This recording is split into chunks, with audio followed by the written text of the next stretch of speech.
Europe 1. Le grand direct des médias, Jean-Marc Morandini. C'est une femme libre que l'on reçoit aujourd'hui, libre dans ses mots, ça on le savait, mais également libre désormais d'aller sur France 3 par exemple pour faire un téléfilm qu'on verra demain soir à 20h45 qui s'appelle La disparue du Pilat. Véronique Jeunesse, bonjour. Bonjour. Merci d'être avec nous sur Europe 1. Adieu Julie Lescaut. Donc, et pour la première fois, on va vous voir dans un téléfilm sur France 3, un rôle à contre-courant puisque vous incarnez une commerçante bourgeoise au cœur d'une enquête policière. D'abord, ça fait du bien un peu comme ça de sortir de Julie Lescaut et de vous retrouver ailleurs. Oui, alors bon, je vais faire juste quelques petits récapitulatifs. C'est pas la première fois que je tourne pour France 3 parce que depuis 22 ans, j'étais sur la une, mais je veux dire, j'avais déjà tourné pour France 3 et France 2 et je tournais beaucoup pour le service public avant et presque exclusivement pour le service public parce que j'étais pas trop bankable pour la une.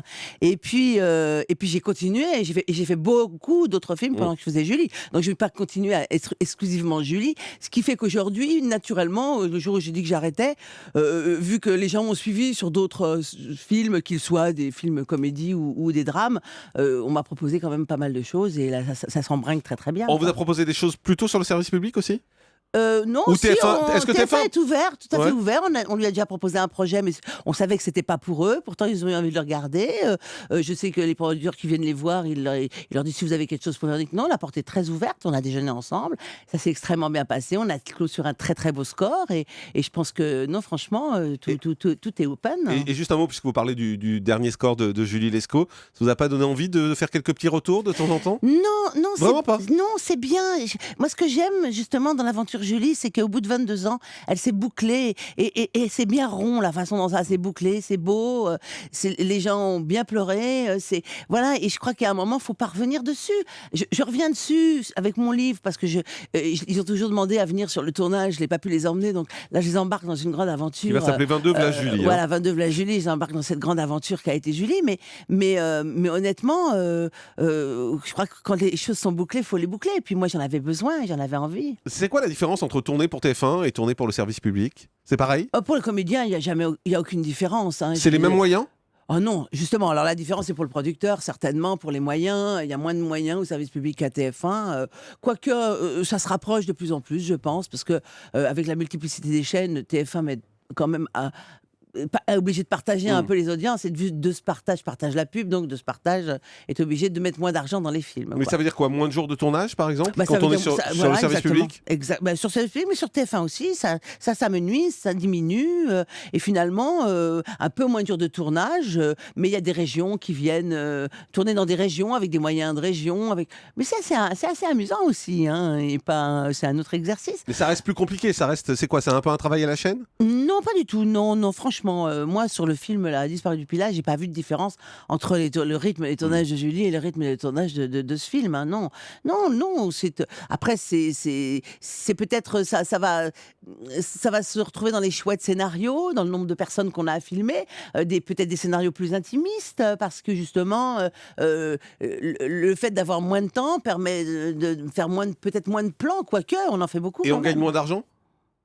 On gagne forcément un peu moins d'argent, oui. Mais de toute façon, l'argent, c'est aussi en fonction d'une ancienneté dans un projet. Julie, j'ai monté au fur et à mesure des années comme quelqu'un monte par ancienneté. Et puis même les nouveaux projets, quand je faisais un téléfilm avec TF1, je ne touchais jamais l'argent que j'ai touché pour Julie, ce qui était normal. Et là, je touche pour France 3 l'argent que je pense qu'on doit me donner ou qu'on désire me donner pour ces projets-là. Et c'est déjà bien. C'est de quel ordre ? C'est de l'ordre de l'argent. D'accord. Non, c'est pour savoir si... Je dis pas parce que je pense que les gens sont absolument incapables d'appréhender ce genre de choses, vu qu'on travaille des fois qu'un film par an. Je veux dire, alors il y a des chiffres qui sortent, il y a des jalousies.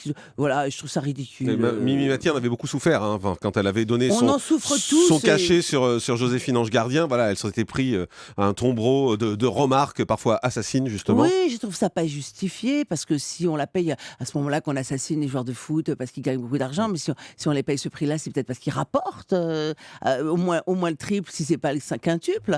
Je dirais pareil pour les comédiens. Si on les paye ce prix-là, c'est qu'ils le valent. Je veux dire, voilà, c'est tout. Et le cinéma ? Le cinéma... Il vous fait la gueule ? Non, il me fait pas la gueule. Je ne lui fais pas la gueule. On est dans une douce ignorance. Et pourquoi il vous ignore ? Parce qu'on vous voit trop à la télé ? Non, c'est pas vraiment vrai. l'histoire. C'est que je suis peut-être moi aussi un peu difficile et que j'attends du cinéma des choses qu'il ne me donne pas quand il me propose. Vous voulez quoi au cinéma? Je veux des choses très très différentes de ce que je fais à la télévision. C'est-à-dire que je veux du politiquement très incorrect. Il faut aller beaucoup plus loin. Si c'est pour faire une comédie au cinéma qu'on peut faire pour la télé, je vois pas trop bien l'intérêt. Voilà. Mais donc, on vous fait des propositions quand même? On m'en fait, oui, on m'en fait. Mais rien de passionnant, quoi. Pas passionnante, non. Ouais. J'ai lu dans vos projets qu'un producteur vous avait proposé une série en forme de comédie, un scénariste voulait que vous réalisiez son film, un auteur de théâtre est en train d'écrire une pièce pour vous, le producteur de La Disparue du Pilat prépare une comédie à votre intention. Non, pas une comédie. Ah, c'est ce que j'ai vu dans TV Mag. Oui, mais bon, ils disent pas forcément toujours des choses. Il y a un petit amalgame qui a été fait, mais enfin, en gros. Bon, enfin voilà, prépare quelque chose pour vous. En gros, il me prépare, oui, ce sera plutôt une comédie dramatique sur fond de psychologie policière, voilà. Et puis, je vais probablement, parce que je dis toujours probablement, parce que tant qu'on n'a pas. J'ai signé, mais tant qu'on n'a pas définitivement la chaîne, la région, les trucs, on va toujours dire que c'est un projet. Donc en septembre, je devrais réaliser mon premier film, une comédie, ça c'est sûr. Un auteur de théâtre que je ne cite pas encore parce que j'attendrai aussi d'avoir une confirmation. Il écrit pour moi, mais j'attendrai d'avoir son autorisation pour en parler. Et puis beaucoup de projets. Mon livre qui sort, enfin ça fait beaucoup de choses. À propos de cette interview dans TV Mag, vous avez dit « Je souffre d'un complexe d'honnêteté, je manque de vice ». On vous interrogeait à ce moment-là sur votre grande gueule et sur toutes les polémiques que vous avez créées. Vous avez le sentiment aujourd'hui que ça vous porte préjudice d'une certaine façon? Ah non, franchement non. Non, de ce que je vis au jour le jour, je trouve ça très laid, pourquoi je le dis. Parce que de ce que je vis tous les jours ne me montre pas ça. Non, je vis très bien. Mais vous avez l'air calmé, non?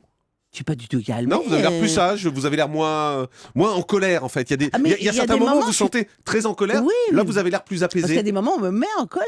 Hein. Et puis, on me met en colère parce qu'on m'agresse. Et moi, l'agression, je sais très mal me défendre. Donc, où je me mets en colère, où j'ignore. Et là, j'en suis dans ma phase j'ignore. D'accord. Donc, c'est ça. C'est bien ce que j'avais senti. Vous êtes dans une autre phase. Oui, c'est-à-dire que je m'en fous parce que j'ai relativisé. J'ai compris que tout ça n'était que virtuel, que c'était des gens agressifs, il y en avait partout.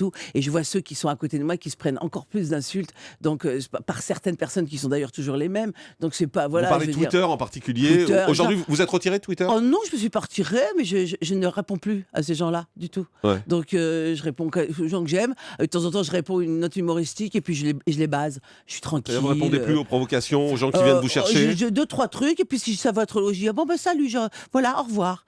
Puis hop, je les bloque, je les vois plus. Et alors quand je les vois plus, c'est un peu comme quand vous fermez la porte au nez des gens, quoi. Vous avez plus envie de l'entendre, vous les entendez plus, c'est parfait. Et dans la rue, parfois, des gens viennent vous dire mais pourquoi vous avez fait ça? Pourquoi vous avez dit? Moi, je vois hier, par exemple, j'ai mis sur Twitter que je vous recevais. J'ai commencé à recevoir des tas de messages.